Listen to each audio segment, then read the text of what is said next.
இப்பொழுது நாங்கள் 38வது வினாவுக்கு செல்வோம். ஒரு சிறிய கோளத்தின் திரவியத்தின் அடர்த்தி 1200 கிலோகிராம் மீட்டர் ஆகும்.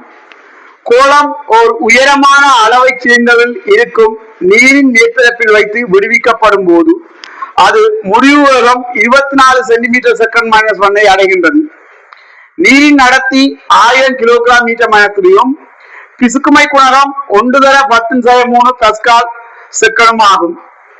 சிலிண்டர் அடர்த்தி 800 கிலோகிராம் மீட்டர் பிசுக்குமை குணகம் 2/10⁻³ பாஸ்கல் செகண்ட் உடைய ஐசோப்ரோபலினால் நிரப்பப்பட்டு அதே கோளம் ஐசோப்ரோபலினில் மேற்பரப்பு மீது வைக்கப்பட்டு விடுவிக்கப்படும் போது அதன் முடிவு வேகம் யாது? உங்களுக்கு முடிவு வேகத்துக்கான சூத்திரம் தெரியும். V0 சமன் 2a² g இன் கீழ் 9 நீட்டா இன்டு சிக்மா மைனஸ் ரோ.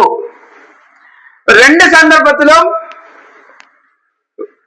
இந்த 2a² g இன் கீழ் 9 என்பது ஒரு மாறிலி. மாறுகின்ற கணியங்கள் இந்த அடர்த்தி, அதிலும் திரவத்தின் அடர்த்தி மாத்திரம், கோளத்தின் அடர்த்தி மாறவில்லை, திரவத்தின் அடர்த்தி மட்டும் மாறுகின்றது. அதே போல பாகுநிலை குணகம் மாற்றமடைகின்றது. எனவே இதை நாங்கள் இலகுவாக k இன்டு சிக்மா மைனஸ் ரோவின் கீழ் நீட்டா என எழுதலாம். முதலாவது கோளத்திற்கு k இன்டு சிக்மா 1200 சய நீரின் அடர்த்தி 1000 கீழ் 1/10⁻³. இரண்டாவது நிலையில் V0 டேஷ் k இன்டு 1200 சய 800 கீழ் 2/10⁻³. மாணவர்கள் இலகுவா பார்க்கலாம். இங்கே 200, இங்கு 400, இங்கு 1, இங்கு 2. இப்ப மேலுக்கும் 2 மடங்கு கூடியிருக்கிற அதே வேளை கீழுக்கும் 2 மடங்கு கூடியிருக்கிறது. ஆகவே மொத்தமாக விடையில் எந்த விதமான மாற்றமும் வராது. V0 டேஷ் V0க்கே சமனா இருக்கும். எனவே 24 சென்டிமீட்டர் செகண்ட் -1 என்பதுதான் விடை, மூன்றாவது விடை. இலகுவாக பார்க்கலாம். இங்கே 200, இங்கே 400, இங்கே 1, இங்கே 2. மேலுக்கு 2 மடங்கால கூடியிருக்கிறது, கீழுக்கும் அதே 2 மடங்கால கூடியிருக்கு. ஆக மொத்த விடை என்ன செய்யாது, மாற்றமடையாது. V0 டேஷ் V0க்கு சமனா இருக்கும். எனவே விடை 24 சென்டிமீட்டர் செகண்ட் -1.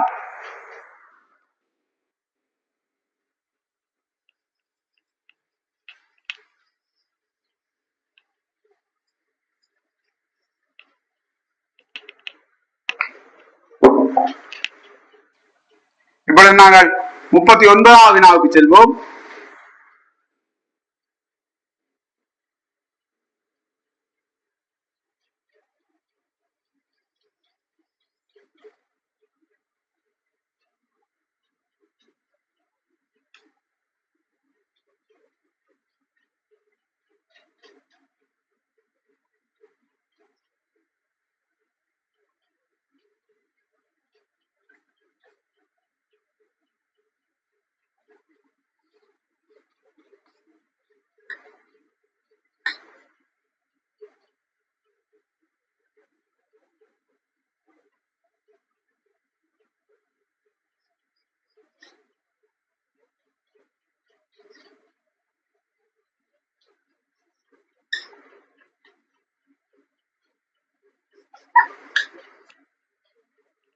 ஒரு செயற்பாட்டை விதிகளாக்கி சுற்றின் பேப்பு பயப்பு சிறப்பியல்கள் உருவில் காட்டப்பட்டுள்ளன.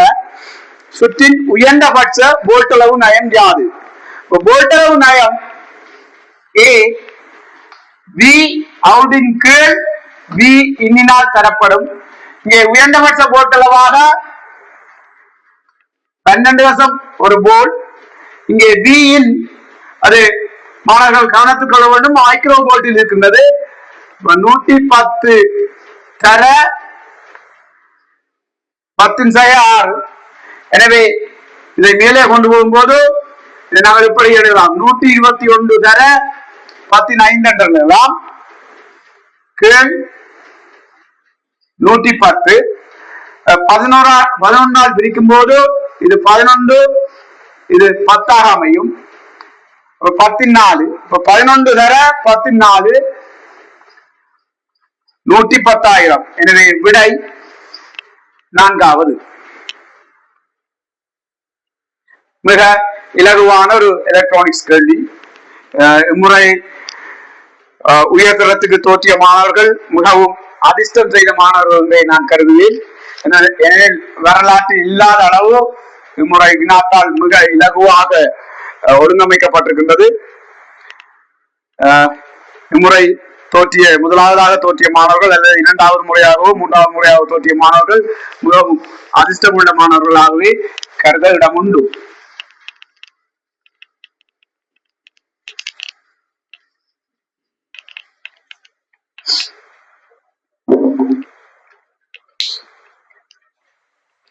நாற்பதாவது வினாவுக்கு செல்வோம்.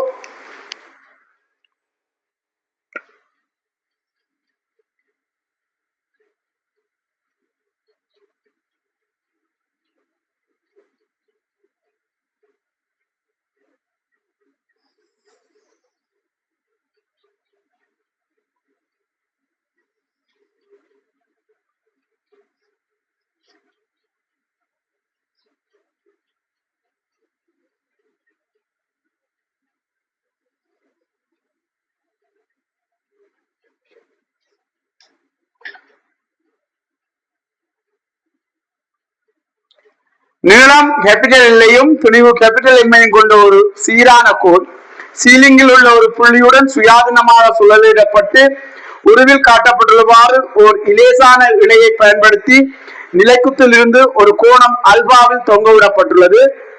துணிவு எம்மையுடைய ஒரு சிறிய களிமண் உருண்டை வேகம் வீயில் கிடையாக இயங்கி கோலின் சுயாதீன முனையில் பட்டு அதனுடன் ஒட்டி கொள்கின்றது. களிமண் உருண்டை ஒரு புள்ளி திரிவன கொள்க. மோதுவைக்கு சற்று பின்னர் தொகுதியின் கோண வேகம் யாது? துணிவு கேபிட்டல் எண்மையும் நீளம் எல்லையுடைய ஒரு சீரான கோலுக்கு செங்குத்தாக அதன் ஒரு முனை பற்றிய சடத்துவ திருப்பம் I=1 வர்க்கமாகும். உண்மையில் இங்கே இந்த தரவும் வழங்கப்பட வேண்டிய ஒன்று அல்ல. ஒரு முனை பற்றிய சடத்துவ திருப்பம் கோலின் தளத்துக்கு செங்குத்தாக முனை பற்றிய சடத்துவ திருப்பம் 1/3 ml வர்க்கம் என்பதும் மையத்தினூடாக செல்லும் போது அது 1/12 ml வர்க்கம் என்பதும் மாணவர்களுக்கு தெரிந்திருக்க வேண்டிய ஒரு விடயம்.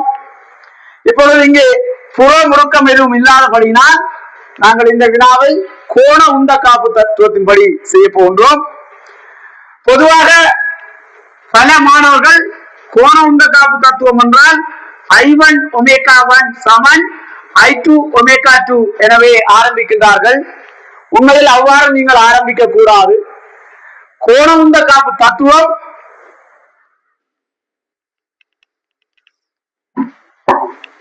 L1 சமன் L2 என்ற விதத்திலேயே ஆரம்பிக்கப்பட வேண்டும். ஏனெனில் சில நேரங்களில் ஆரம்பத்தில் கோணவேகம் இருக்காது, ஆனால் கோண உந்தம் இருக்கும். இந்த வினா அத்தகைய வினா ஒன்றுதான்.